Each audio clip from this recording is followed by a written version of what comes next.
Good afternoon, everyone. Welcome to November 2019. For those of you who are participating, you know very well that November is National Novel Writing Month. I haven't taken part in 5 years or so, but I decided since I have a project I'm working on, I'm going to try the NaNoWriMo again. It's been an interesting October as I tried to figure out what it was I was going to write for Nano. I decided instead of writing a novel, what I'm going to do is write the stories that will go into making Frogs of War, which is my next project. This will be something of an amphibious sequel to Cats of War. And obviously, whereas Cats of War focused on military science fiction and military fantasy with anthropomorphic cats engaged in savage combat, Frogs of War will replace the anthropomorphic cats with anthropomorphic frogs.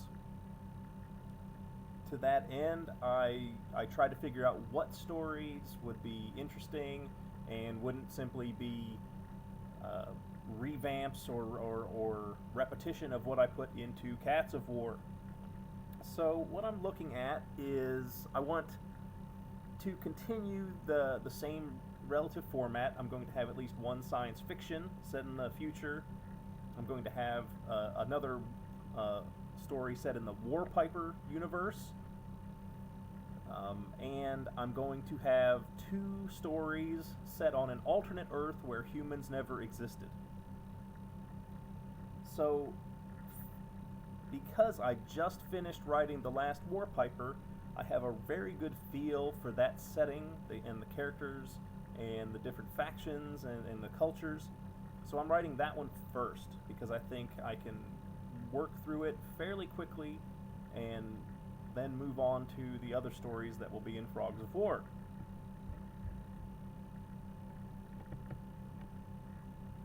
So, what we're going to be doing is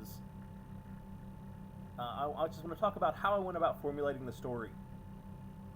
Because I only used a limited portion of the setting in The Last Warpiper, what I want to do is use this story to add a little bit to the overall geography, the setting, just flesh out some new races. Therefore, I didn't mention anything about frog folk, frog people, or anything like that in The Last Warpiper, but they will be a primary focus in the story that I'm writing. So, what I wanted to do is make this story not exactly a story that requires reading either the previous short story, Duel for the North, or the novel The Last Warpiper. But I still wanted to include some of the relevant characters and places so that if people read this and enjoy it, they might seek out The Last Warpiper if they haven't already. So I know the main character I want to use. I know where that main character ended up at the end of The Last Warpiper, and I know that I want to involve frog folk in some fashion. So I haven't really given any thought to frog people until I decided to start writing this story. So the first thing is I want to figure out what's the name of the race.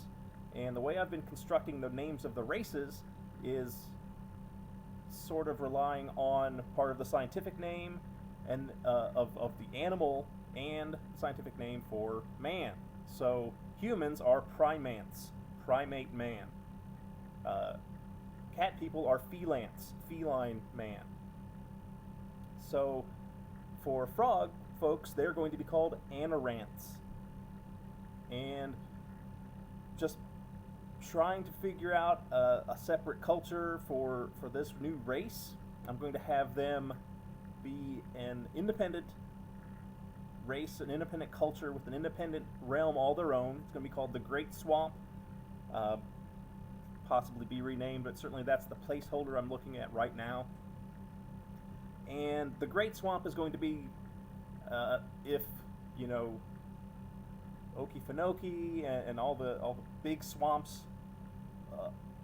you know, jungles, Amazon, were all combined into one single place and ruled over by the frog folk. So there are going to be all the creatures you might expect in those environments. There will be lots of reptiles, lots of amphibians.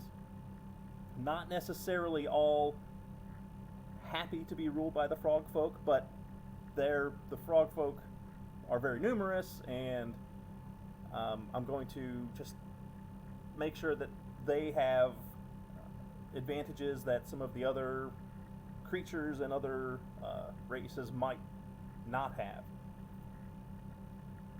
So the idea is there has to be a threat in the swamp that leads our main character to journey there in order to try to end the threat.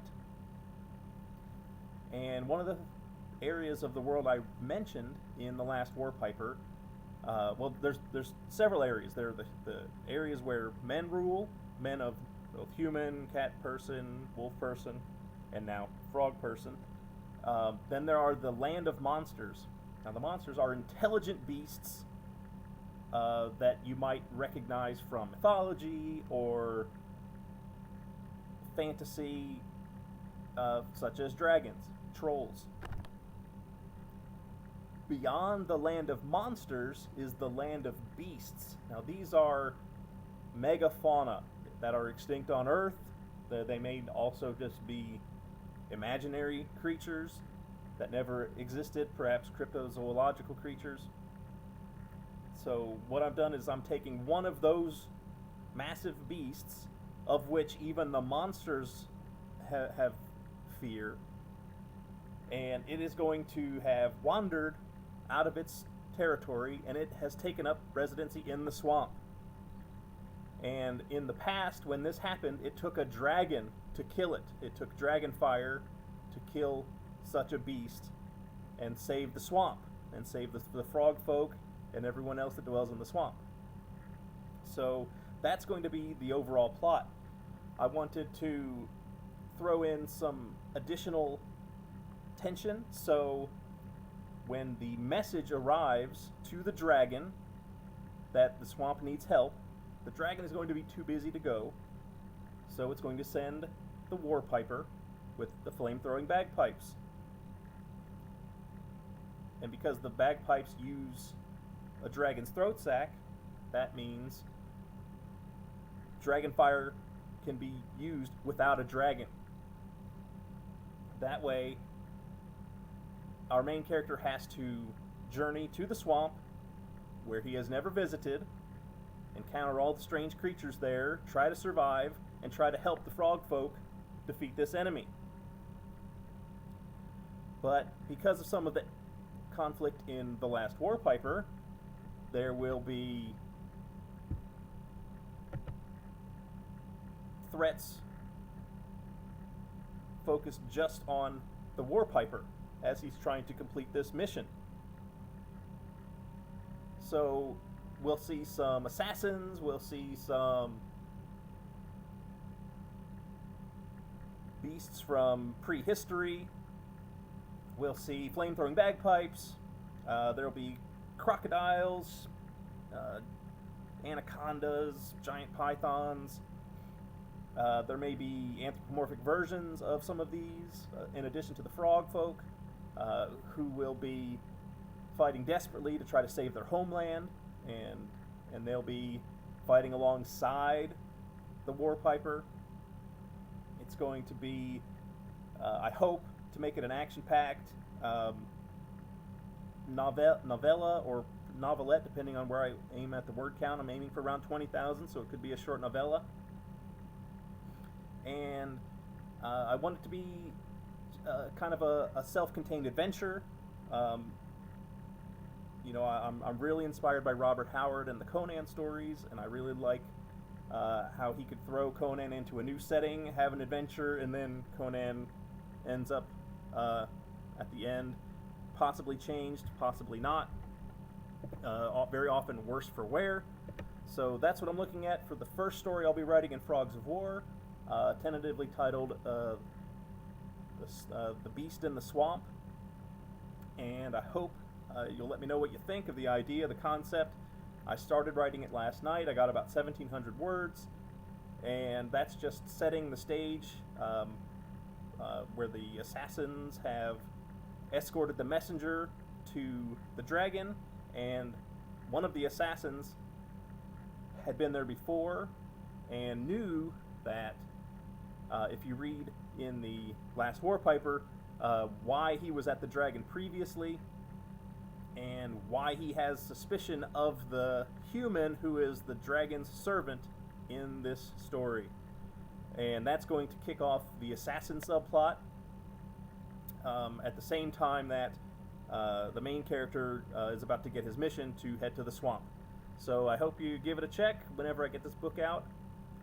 Ideally, I'd like to get it out before Christmas, but it may be January or February, depending on how long it takes to revise and proofread everything and get the cover and everything assembled and put up on Amazon. I'd like to do some of these NaNoWriMo blogs for the whole month. We'll see if I make that stick. But for now, this is day one, NaNoWriMo, and I hope if you are also participating, I'll put some links down in the description to the NaNoWriMo website. You can look me up on there and sign up and be a buddy of mine and let me know how you're progressing in your own project. And I hope everybody has a great November. I'll talk to you next time. The Doctor is out.